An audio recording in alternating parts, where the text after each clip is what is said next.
Hi students, कैसे हैं आप सब लोग। मैं हूं बीकॉम ऑनर्स का टीचर और आज मैं आप सभी को कंपनसेशन मैनेजमेंट का एग्जीक्यूटिव कंपनसेशन चैप्टर समझाने जा रहा हूं। एग्जीक्यूटिव कंपनसेशन क्या होता है और उसके कंपोनेंट्स क्या क्या होते हैं वो मैं आपको डीपली एक्सप्लेन करूंगा। इसके नोट्स का लिंक आपको डिस्क्रिप्शन में मिल जाएगा।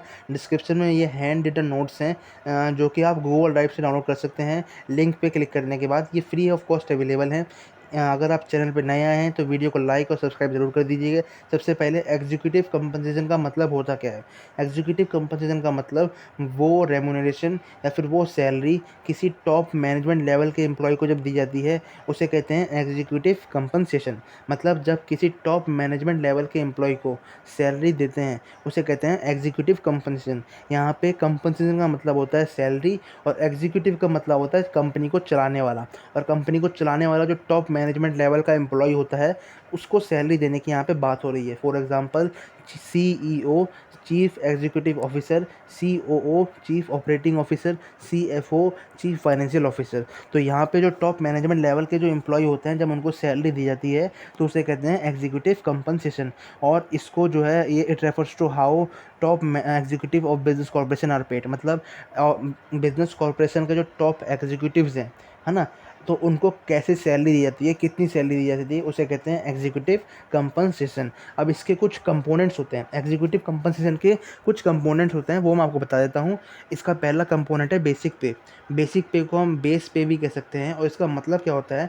इसका मतलब एक वो फिक्स एलिमेंट जो किसी एम्प्लॉय को दिया जाता है। एम्प्लॉय का मतलब यहाँ पे एग्जीक्यूटिव, जो किसी एग्जीक्यूटिव को दिया जाता है हर मंथली बेसिस पे, जो कि उसके परफॉर्मेंस पे डिपेंड नहीं करता।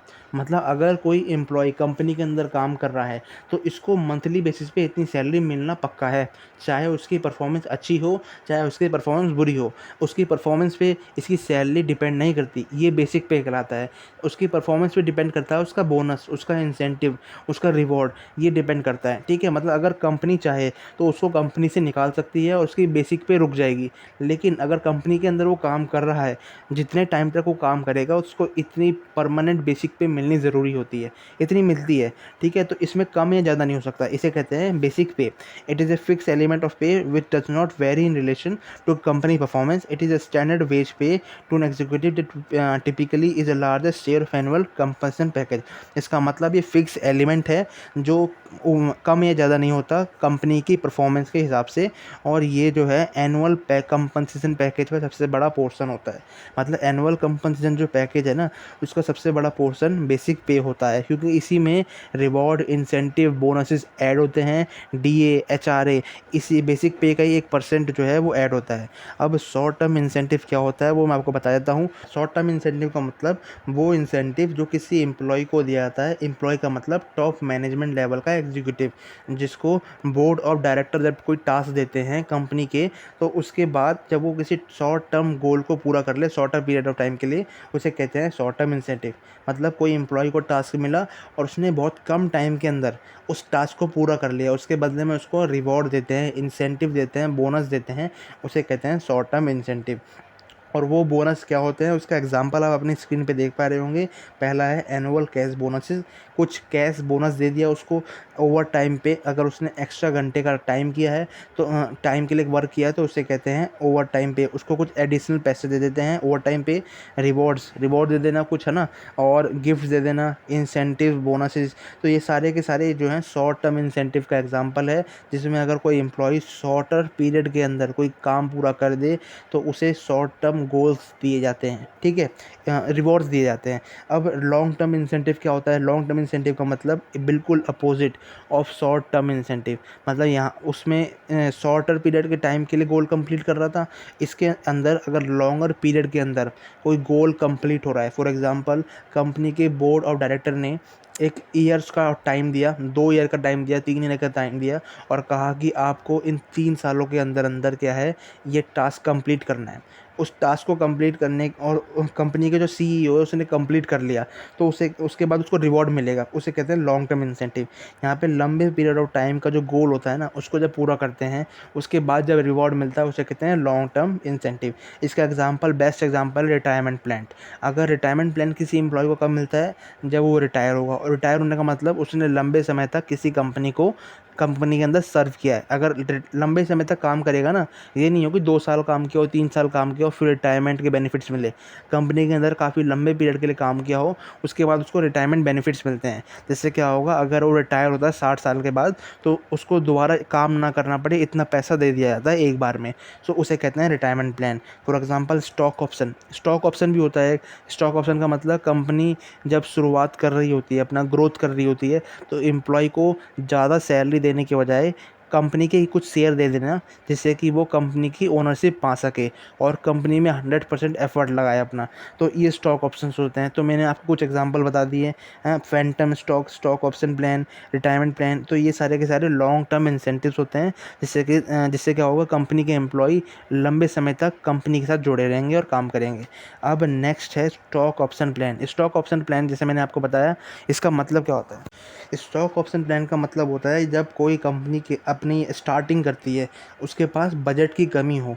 अगर बजट की कमी है और वो हायर स्किल लेबर या हायर टैलेंटेड वर्कर जो हैं उनको एक्वायर करना चाहती है, उनको हायर करना चाहती है, तो वो क्या करती है, कंपनी के ही कुछ शेयर बहुत कम प्राइस में उनको दे देती है उन एम्प्लॉयज़ को, और कहती है कि अगर आप लंबे समय तक काम करोगे तो ये शेयर्स जो होते हैं उनको आपके नाम कर दिया जाएगा, और उसके बाद इसका जो शेयर की कीमत बढ़ेगी, कंपनी की जब वैल्यूएशन बढ़ेगी, तो उससे आपको प्रॉफिट मिलेगा। इसे कहते हैं स्टॉक ऑप्शन प्लान।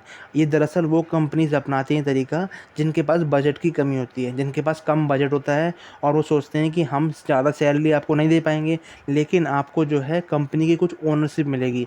और ये कब मिलेगी, अगर आप लॉन्गर पीरियड ऑफ टाइम के लिए कंपनी के साथ काम करेंगे, फॉर एग्जांपल 5 साल, 10 साल। तो जितनी 10 साल के अंदर कंपनी की कीमत बढ़ेगी, उन शेयर्स जितना एम्प्लॉय को दे रखा है, तो उन शेयर का जो प्रॉफिट होगा ना, वो एम्प्लॉय को दे दिया जाएगा। तो इसे कहते हैं स्टॉक ऑप्शन प्लान। तो मैंने आपको यहाँ स्टॉक ऑप्शन प्लान समझा दिया है। अब इसी से कुछ मिलता जुलता है stock appreciation right scheme. Stock appreciation right scheme stock option plan से मिलता जुलता है, मगर इससे थोड़ा सा अलग है। अब ये होता क्या है वो मैं आपको बता देता हूँ। बेसिकली इसके अंदर भी कंपनी के ना कुछ शेयर्स जो हैं उनका पैसा देना होता है, लेकिन यहाँ पे सैलरी के हिसाब से नहीं मिलता कि आपकी सैलरी कम कर देंगे, आपको कंपनी के शेयर्स दे देंगे। यहाँ पे जो है कंपनी के शेयर्स एज अ मोटिवेशन के तौर पे दिए जाते हैं। मतलब अगर आप अच्छा काम करेंगे तो आपको और शेयर्स मिलेंगे, अगर आप और अच्छा काम करेंगे तो आपको कंपनी के थोड़े और शेयर्स मिलेंगे, और शेयर्स ज़्यादा मिलने के बाद क्या होगा, शेयर्स की कीमत बढ़ेगी और फिर पैसा बहुत ज़्यादा अमाउंट में मिलता है किसको, एग्जीक्यूटिव को। तो ये क्या है, स्टॉक एप्रिसिएशन राइट स्कीम। मतलब यहाँ पे बोनस कंपनसेशन दिया जाता है। यहाँ पे कुछ भी अमाउंट एम्प्लॉय को पे नहीं करना होता। स्टॉक ऑप्शन के अंदर तो उसकी सैलरी कम हो रही थी और शेयर्स मिल रहे थे, लेकिन यहाँ पे उसकी सैलरी कम या ज़्यादा नहीं कर रहे। यहाँ पे उसको मोटिवेशन के तौर पे शेयर्स प्रोवाइड करते हैं कि वो ज़्यादा काम करेगा तो उसको ज़्यादा थोड़ी कंपनी के शेयर्स मिल जाएंगे। तो ये कहलाता है स्टॉक एप्रिसिएशन राइट स्कीम। अब है restricted stock plan. Restricted stock plan का मतलब जो SARS है, आप अपनी स्क्रीन पे देख पा रहे होंगे। स्टॉक एप्रिसिएशन राइट स्कीम जो था ना, उसी से मिलता जुलता है रेस्ट्रिक्टेड स्टॉक प्लान। लेकिन इसमें अंतर ये है कि यहाँ पे 10 साल तक या 20 साल तक उस शेयर्स को यूज़ नहीं कर सकता एम्प्लॉय। मतलब एम्प्लॉय का मतलब एग्जीक्यूटिव जो है उस शेयर्स का इस्तेमाल नहीं कर सकता, उस शेयर से प्रॉफिट नहीं कमा सकता 10 साल तक या 20 साल तक, जितना भी लॉन्गर पीरियड ऑफ टाइम के लिए वो शेयर्स जो हैं रेस्ट्रिक्टेड हैं। मतलब यहाँ पे एम्प्लॉय के नाम पे शेयर्स दे दिए जाते हैं, लेकिन उसको तो तब तक नहीं बेच सकता जब तक कि एक टाइम पीरियड कंप्लीट नहीं हो जाता। इसे कहते हैं restricted stock plan. It refers to a plan in which employer grant its share to employees. The employer could not sell the share because it is restricted for a period of time which is written in the document। मतलब document के अंदर जितना period of time लिखा होगा उतने time तक ये shares बेचे नहीं जा सकते। अब मैं आपको बताता हूँ क्या क्या रीजंस हैं हाई कंपनसेशन के, एग्जीक्यूटिव कंपनसेशन के। मतलब जो टॉप लेवल मैनेजमेंट के जो एम्प्लॉई हैं, जिसे ऑफिसर्स भी कह सकते हैं, एग्जीक्यूटिव चीफ एग्जीक्यूटिव ऑफिसर्स हैं, है ना। तो वो जो CEO है उनको पेमेंट देने के क्या क्या तरीके हैं, reasons for high executive compensation, है ना, उसके क्या क्या रीजंस हैं वो मैं आपको समझा देता हूँ। इसके अंदर 6 रीजंस हैं हाई एग्जीक्यूटिव कंपनसेशन के। मतलब जो टॉप मैनेजमेंट लेवल के जो एम्प्लॉयज़ हैं उनको ज़्यादा सैलरी क्यों मिलती है, उसके यहाँ 6 रीजंस हैं, वो मैं आपको डीपली समझा देता हूँ। सबसे पहला है सोशल कंपैरिजन। सोशल कंपैरिजन का मतलब क्या होता है? सोशल कंपैरिजन का मतलब है executive salary bear a consistent relative relationship to compensation of lower level employ. मतलब यहाँ पे जो एग्जीक्यूटिव लेवल के जो ऑफिसर्स हैं उनके साथ एक रिलेशन है किसका? लोअर लेवल के एम्प्लॉयज़ का। इसका मतलब अगर लोअर लेवल के एम्प्लॉयज़ की सैलरी बढ़ेगी मार्केट में इन्फ्लेशन या इन्फ्लेशन आने की वजह से, तो क्या होगा? जो टॉप मैनेजमेंट लेवल के जो ऑफिसर्स हैं उनकी सैलरी भी बढ़ानी पड़ेगी, क्योंकि यहाँ पे इनके बीच में एक रिलेशनशिप है। अगर जो लोअर लेवल के जो एम्प्लॉयज़ हैं उनकी सैलरी आस-पास आ जाएगी या बराबर हो जाएगी टॉप मैनेजमेंट लेवल के, तो मैं टॉप एम्प्लॉयज़ जो होंगे जो टॉप ऑफिसर्स होंगे वो सोचेंगे कि उनका काम मेरे से कम है और उसके बावजूद उनकी सैलरी ना मेरे आस-पास है। तो यहाँ पे एक फ़ेयर जजमेंट नहीं बन पाएगा। इसलिए जो है, जो एग्ज़ीक्यूटिव कंपनसेशन है वो बहुत ज़्यादा होती है as compare to lower level employees. तो यहाँ पे एक सोशल कंपैरिज़न है जिसमें बताते हैं कि अगर ज़्यादा बर्डन है, ज़्यादा वर्कफ़ोर्स है, ठीक है? मतलब बर्डन ज़्यादा है और रिस्पॉन्सिबिलिटी ज़्यादा है, तो सैलरी भी ज़्यादा होती है टॉप मैनेजमेंट लेवल के एम्प्लॉयज़ की। तो यही सोशल कंपैरिज़न बता रहा है, when salary of lower level employee rises due to inflation और market forces, then top executive salary also rise to maintain a relationship, ठीक है? Relative relationship. अब इन सेकंड है इकोनॉमिक अप्रोच। इकोनॉमिक अप्रोच का मतलब क्या होता है? Profit maximization is considered main objective in economic approach. मतलब अगर कंपनी की जो ग्रोथ होगी वो ज़्यादा होगी, कंपनी का प्रॉफिट अर्निंग ज़्यादा होगा, तो जो टॉप मैनेजमेंट लेवल के ऑफिसर्स हैं ना, उनकी सैलरी भी धीरे-धीरे बढ़ेगी, क्योंकि उनको रिवॉर्ड, उनको बोनसेस, उनको जो डीए, एचआरए हैं ये धीरे-धीरे बढ़ने लग जाएँगी, क्योंकि यहाँ पे उनकी जो यहाँ पे कंपनी का जो प्रॉफिट है वो बढ़ रहा है। कंपनी का प्रॉफिट बढ़ेगा तो उनको भी सैलरी थोड़ी-थोड़ी ज़्यादा दी जाएगी। तो यहाँ पे इकोनॉमिक अप्रोच बता रहा है। इकोनॉमिक अप्रोच मतलब प्रॉफिट से रिलेटेड। अब नेक्स्ट है एजेंसी थ्योरी। एजेंसी थ्योरी क्या बताती है? इसमें बताती है कि executive compensation should be design in a manner to which he और she took best interest towards share holder. इसका मतलब यहाँ पे बता रहा है, जो एग्जीक्यूटिव ऑफिसर्स हैं, एग्जीक्यूटिव लेवल के जो ऑफिसर्स हैं ना, उनको शेयर होल्डर के इंटरेस्ट को बढ़ाने के लिए काम करना चाहिए। मतलब शेयर होल्डर्स जो हैं उनका फ़ायदा हो, और वो फ़ायदा कैसे होगा? अगर कंपनी प्रॉफिट अर्न करेगी और प्रॉफिट अर्न करने के बाद शेयर होल्डर्स को उनका रिटर्न ज़्यादा अमाउंट में मिलेगा, तो उससे क्या होगा? शेयर होल्डर्स का फ़ायदा होगा। तो यहाँ पे बता रहा है कि कंपनी के जो शेयर होल्डर्स हैं ना, उनके फ़ायदे के लिए काम करना चाहिए, और कह रहा है executive works toward interest of shareholder and his compensation must be decided according to it। मतलब अगर शेयर होल्डर्स का इंटरेस्ट बढ़ेगा, शेयर होल्डर्स का जो रिटर्न है वो बढ़ेगा, तो उसके बाद उनकी सैलरी जो है उसी की बेसिस पे डिसाइड होनी चाहिए।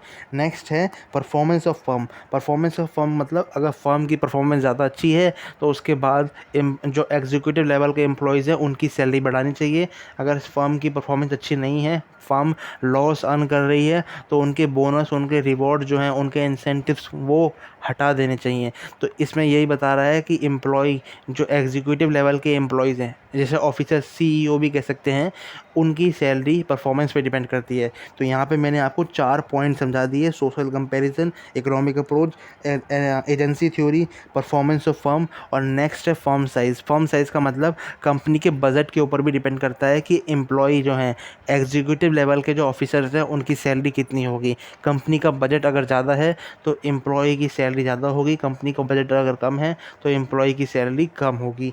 लास्ट वाला पॉइंट है गवर्नमेंट रेगुलेशन। गवर्नमेंट रेगुलेशन का मतलब जो गवर्नमेंट है उसने कुछ कानून, नियम बना रखे हैं जिससे ज़्यादा जो एग्जीक्यूटिव लेवल की सैलरी है वो नहीं हो सकती। कई बार कंपनी ज़्यादा एग्जीक्यूटिव सैलरी दे देती है, कंपनसेशन बहुत ज़्यादा दे देती है, ताकि वो दिखाए कि उसका खर्चा बहुत ज़्यादा है।